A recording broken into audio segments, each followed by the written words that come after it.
बेजान दीवारों को गिरा करके आप किसी को इंसाफ नहीं दे सकते।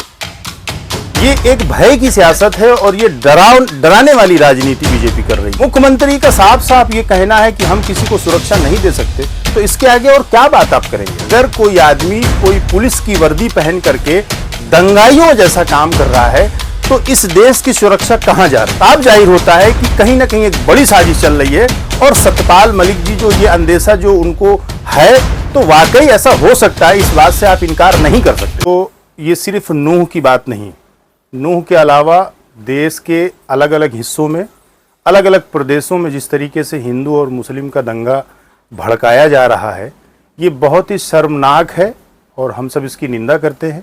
ऐसा नहीं होना चाहिए, लेकिन बीजेपी 2024 का चुनाव आते आते ये नूह से निकल करके इस तरह के दंगाई ये दूसरे राज्य में भी जा करके देश का माहौल बिगाड़ रहे हैं और सरकार को चाहिए कि इस पर कड़ा एक्शन ले, लेकिन कड़ा एक्शन ना लेते हुए एक दंगा रुकता नहीं, दूसरा दंगा कहीं ना कहीं शुरू हो जाता है। तो कहीं ना कहीं फेल है राज्य से लेकर के केंद्र की सरकार, पूरी तरह से विफल है और फेल है ये सरकार। सरकार वहाँ पे एक्शन ले रही है, वहाँ पे जो दोषी है उनके घरों पर बुलडोजर चलाया जा रहा है। देखिए, बुलडोजर चलाने की जो प्रक्रिया है ये उत्तर प्रदेश से शुरू हुई। इससे पहले भी दंगाई दंगा करते थे, इससे पहले भी देश में बहुत सारे दंगा भड़के हैं, लेकिन हमने कभी नहीं सुना, आपने कभी नहीं सुना होगा कि किसी का बुलडोजर से आप किसी का घर गिरा दें। बुलडोजर से किसी का घर, बेजान दीवारों को गिरा करके आप किसी को इंसाफ नहीं दे सकते। ये एक भय की सियासत है और ये डराने वाली राजनीति बीजेपी कर रही है। घर ने क्या किया है? घर तो टूट जाएगा, लेकिन करने वाला जो दंगाई है वो तो खुलेआम घूम रहा है, आज यहां नहीं तो कल कहीं और करेगा। तो घर गिरा देने से, बुलडोजर चला देने से इसका कोई ये कोई इंसाफ का कोई तकाजा नहीं है। इससे आप इंसाफ नहीं, इसको इंसाफ नहीं कहेंगे। ये एक डर और ये भय की सियासत है। मुख्यमंत्री का साफ साफ ये कहना है कि हम किसी को सुरक्षा नहीं दे सकते, तो इसके आगे और क्या बात आप करेंगे। अच्छा, ट्रेन में जो एक आरपीएफ कांस्टेबल ने 3 मुसलमानों की और एक अपने सीनियर का जो मर्डर कर दिया खुलेआम, इस पर आप क्या कहेंगे? इसको आप किस नजरिए से देखते हैं? देखिए, रेलवे जो है वो सेंट्रल के अधीन है, सेंट्रल गवर्नमेंट के अंडर में रेलवे चलता है। आरपीएफ जो पुलिस होती है वो रेलवे पुलिस फोर्स, ये सेंट्रल की नौकरी करते हैं और आरपीएफ का काम होता है कि जो भी यात्री यात्रा कर रहे हैं उनको आप, जब तक आप अपने मकाम तक नहीं पहुंच रहे, उनकी सुरक्षा करना, जहां से ट्रेन छूट रही है और जहां तक जा रही है। अब रह गई बात, इससे पहले हमने कभी नहीं सुना कि ट्रेन में कोई आरपीएफ यानी सुरक्षा करने वाला कोई पुलिस ऑफिसर और इस तरीके से लोगों को चुन चुन करके मार रहा है और मुसलमानों को टारगेट करके मार रहा है। पहले उसने अपने साथी को मारा, अपने सीनियर ऑफिसर को गोली मारा, उसके बाद दूसरी बोगी पे गए, दूसरी बोगी पर देखा कि दाढ़ी वाला है, एक मुसलमान है, उसको मारा, फिर तीसरी बोगी पे गए। इस तरह से 3 मुसलमानों को उसने ये कह करके मारा कि अगर आपको इस देश में रहना है तो योगी मोदी करना पड़ेगा, भाजपा को वोट देना पड़ेगा। तो आप ये समझ सकते हैं कि अगर कोई आदमी कोई पुलिस की वर्दी पहन करके दंगाइयों जैसा काम कर रहा है तो इस देश की सुरक्षा कहां जा रही है। तो दिन पर दिन जो दंगा बढ़ता चला जा रहा है, इन सब का जिम्मेदार कौन है? दिन पर दिन इस देश में जो दंगा बढ़ रहा है, बड़े बड़े दंगों को कंट्रोल एक दिन में किया जा सकता है, लेकिन दंगा कम होने की बजाय इस देश के दंगे बढ़ रहे हैं।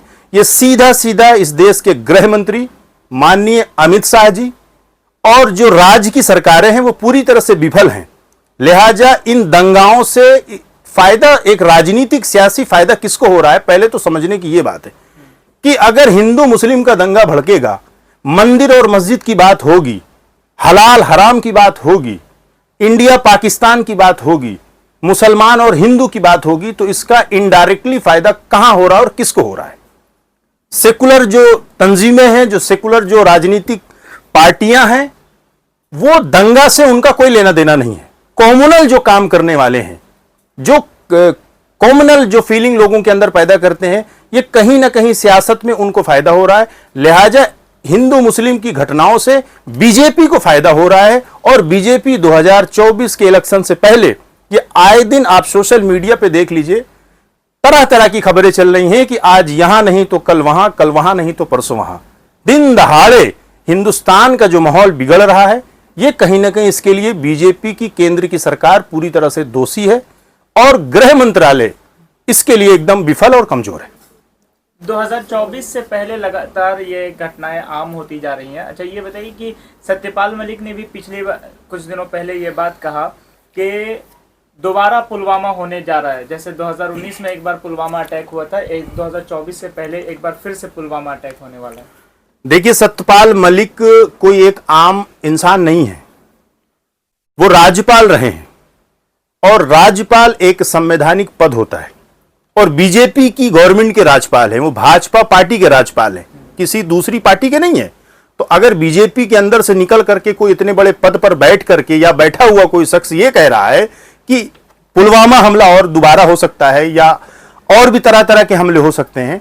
इससे पहले सत्यपाल मलिक जी ने एक बात कही थी कि जब पुलवामा में जो 40 जो जवानों को जो उनकी जो शहादत हुई या वो जो मारे गए या जो जिस तरह से जो हमला हुआ, उस पर उन्होंने एक बहुत बड़ा सवालिया निशान, एक बहुत बड़ा प्रश्न चिन्ह खड़ा किया था कि मैंने सरकार को सलाह दिया था कि आप इन फौजियों को प्लेन से आप लेकर के जाइए, तो मुझे यह कहा गया था कि आप अपनी जबान को बंद रखिए। तो इससे साफ जाहिर होता है कि कहीं ना कहीं एक बड़ी साजिश चल रही है और सत्यपाल मलिक जी जो ये अंदेशा जो उनको है, तो वाकई ऐसा हो सकता है, इस बात से आप इनकार नहीं कर सकते।